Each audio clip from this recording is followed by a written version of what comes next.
Salut YouTube. Aujourd'hui, je vais te parler d'un problème que j'ai sur ma meule.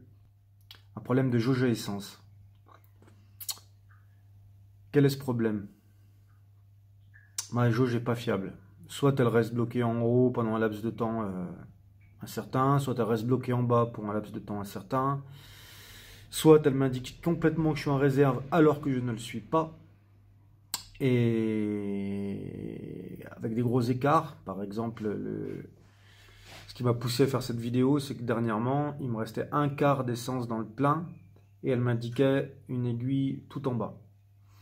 Donc, on va pas s'affoler, on va réfléchir et essayer de comprendre pourquoi. L'essence étant injectée dans le moteur et brûlée sous forme de gaz, au fur et à mesure des kilomètres, on consomme du liquide. Ce liquide est retiré du réservoir, donc on a un volume qui diminue, un volume de liquide qui diminue dans le réservoir. Et pour éviter un phénomène de compression ou de décompression, il faut compenser ce volume de liquide par un volume exact d'air. Sinon, on va avoir un phénomène d'écrasement. Si on prend une bouteille d'eau et qu'on pompe, vous allez voir, elle se comprime. C'est la même chose avec le réservoir d'essence. Donc, je vais vous montrer un petit tutoriel qui peut résoudre ce problème. Voilà, c'est peut-être pas forcément une panne de jauge, c'est pas forcément un chantier qui va vous coûter très cher. C'est peut-être simplement une petite bidouille à reprendre et qui peut vous sauver la vie et aussi votre porte-monnaie. Donc, moi je suis concerné sur un V-Road Muscle. Je pense que le bouchon à essence que j'ai est monté sur d'autres modèles de la marque Harley. Et commencez peut-être par regarder par là si vous avez des soucis. Alors comment ça se passe? On a un bouchon, on a la valve, et donc on va essayer de démonter tout ça pour voir pourquoi la valve ne joue pas son rôle. Donc petit explicatif, comment elle est censée fonctionner. C'est une valve comme vous avez sur des tubas pour aller en plongée ou à la piscine ou je ne sais où. Donc c'est une sorte de clapet anti-retour qui va laisser passer l'air dans un sens et pas dans l'autre. Pourquoi pas dans l'autre? Parce que là on a besoin de rentrer de l'air dans le réservoir pour compenser le volume d'essence. Mais aussi, il ne faut pas laisser s'évaporer l'essence. Si l'essence s'évapore sous forme de gaz, votre réservoir va se vider. Pas en une semaine, 15 jours, mais si vous la stockez pour l'hiver, il reste du carburant, vous allez retrouver votre réservoir asséché à la fin de la saison d'hiver. Et même quand il fait très chaud, on n'a pas besoin que le gaz s'évapore, on a besoin qu'il aille dans le moteur. Donc, grosso modo, on peut aspirer de l'air de l'extérieur, mais rien ne doit sortir. Voilà, donc là, on a le bouchon qui est fonctionnel, c'est-à-dire on met à peine d'aspiration, la valve s'ouvre et l'air rentre. Si vous devez forcer pour aspirer, vous sentez qu'il faut forcer pour aspirer, c'est qu'il va falloir sur ce tutoriel. Sinon, vous avez peut-être bien une autre panne ailleurs sur la jauge à essence. D'accord? Mais si vous, sans effort, l'air passe et quand vous soufflez, tout bloque, c'est parfait. C'est le résultat à obtenir. On va défaire tous les éléments. Ça permettra de nettoyer l'ensemble. Donc on va commencer par retirer le joint. Avec les joints en caoutchouc, toujours faire bien attention de ne pas les écorcher avec l'outil.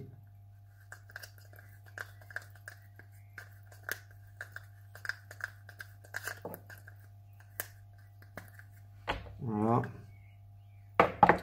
On va retirer cette partie, le chapeau, qui est simplement clipsé au fond. Vous voyez, vous avez en fait une sécurité pour pas trop serrer. Une fois que c'est vissé au bon couple de serrage, vous avez un cran. Voilà, c'est pour éviter de tout casser, tout comprimer de force.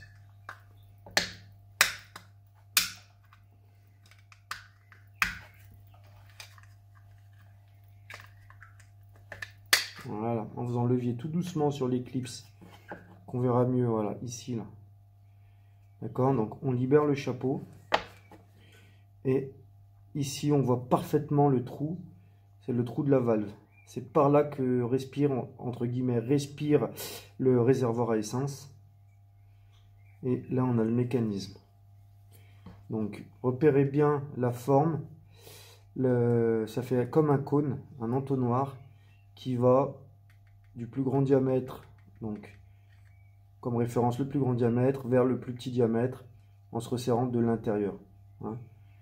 Voilà, j'espère que c'est bien clair, bien visible. Donc là, tout doucement, on va faire levier de la même manière avec le tournevis. Voilà. On a un petit ressort qui vient avec. Donc dans l'ordre des choses, c'est monté comme ça.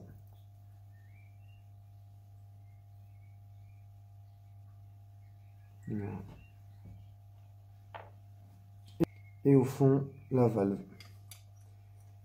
Voilà. Donc là, on a désolidarisé tous les éléments.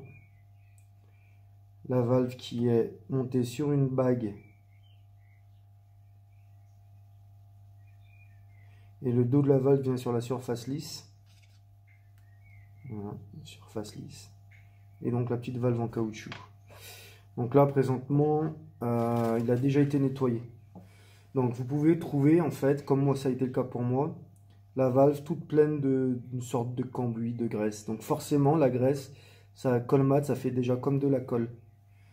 Donc, utilisez un dégraissant, en nettoyant, par exemple, voilà, moi j'ai utilisé ça, du dégraissant mécanique, nettoyant frein, enfin peu importe, un bon dégraissant, pour enlever toute trace d'huile ou de gras, et on nettoie aussi le fond où vient reposer la valve, d'accord?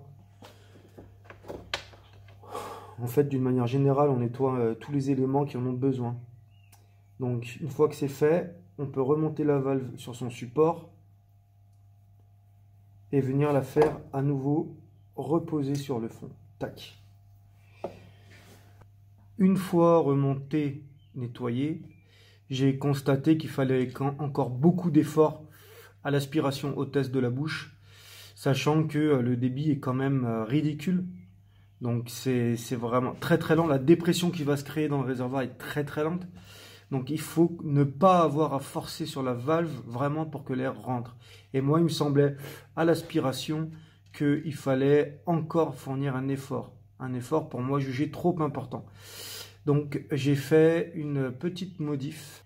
J'ai enlevé une demi-spire du ressort. C'est-à-dire, voilà l'élément. J'ai retiré l'équivalent d'une demi-spire. Donc en exagérant, je le tords. Le point de départ de l'assise. On fait le tour, ça ne compte pas puisqu'il est horizontal au plan. Donc il n'a pas de valeur de contrainte de ressort. La contrainte, c'est la spire que je viens de tordre. D'accord? C'est à partir de là que le ressort prend de l'angle. Donc c'est à partir de là que la contrainte s'applique. Donc si on le regarde vu du dessus, j'essaye vraiment de faire de la netteté, je ne vois pas bien de mon côté, mais j'espère que vous allez comprendre. Le point de départ du ressort ici, voilà, d'accord, en face, 180 degrés, donc je coupe, ça fait bien un demi-tour. Voilà, c'est suffisant dans mon cas pour avoir la contrainte parfaite au niveau de la valve. Et donc si on regarde la coupe, effectivement, maintenant je suis sur une coupe, donc je n'ai plus le replat. Donc cette coupe, je viens la mettre contre ma valve pour que la surface bien horizontale vienne en appui sur la bague de contrainte. D'accord? Donc la coupe, on la met au fond, comme ceci.